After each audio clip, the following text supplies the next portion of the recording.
Is the UK on the brink of a major debate over slavery reparations? It's a topic that's sparking fiery arguments across political lines, and Reform UK's Lee Anderson is leading the charge, firing back at Prime Minister Sir Keir Starmer over a Commonwealth statement that some say opens the door to reparations talks.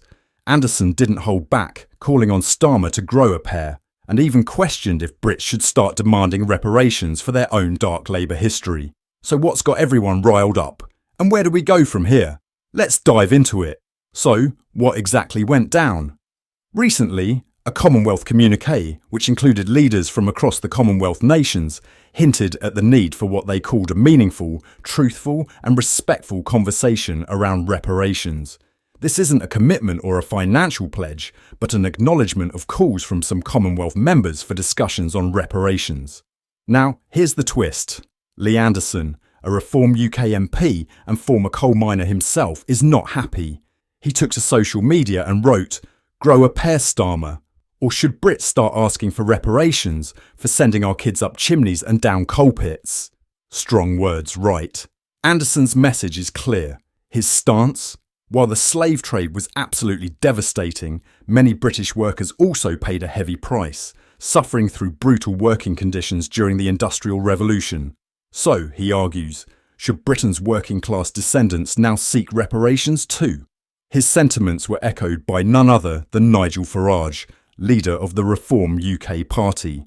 Farage sees Starmer's acceptance of this Commonwealth language as a sign of weak leadership, claiming that giving an inch now means they'll soon be asked to give a mile. So, what exactly did the Commonwealth communique say? It mentions that leaders acknowledge calls to discuss reparatory justice for the transatlantic slave trade and colonialism, but here's where it gets a bit tricky.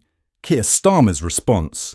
He says that in the 2 days of discussions, no one has even mentioned money. He emphasised that the focus was more on climate resilience and the future. Now, the reparations conversation stems from Britain's role in the transatlantic slave trade, which many say created vast wealth at the expense of millions of Africans who were forced into brutal conditions in the Americas and Caribbean. Historians argue that this laid the groundwork for Britain's economic power while devastating the societies left behind. Some Commonwealth countries argue it's time Britain acknowledges this past with reparations, a bill some estimate at a staggering £18 trillion. But opponents like Anderson and Farage aren't convinced. They argue that it's unfair to financially penalise modern Britons for actions from centuries ago, especially since many Brits today are descendants of people who themselves lived in poverty. Their message? History's injustices should be acknowledged, but financial reparations could unfairly burden people with no direct connection to those events. Here's where it gets tricky. Should Britain open the door to conversations about reparations, or is this a step too far into the past? Is it fair for modern citizens to bear the financial cost of history, or should the focus be on other forms of acknowledgement? Let us know your thoughts in the comments, and don't forget to subscribe for more on today's biggest debates.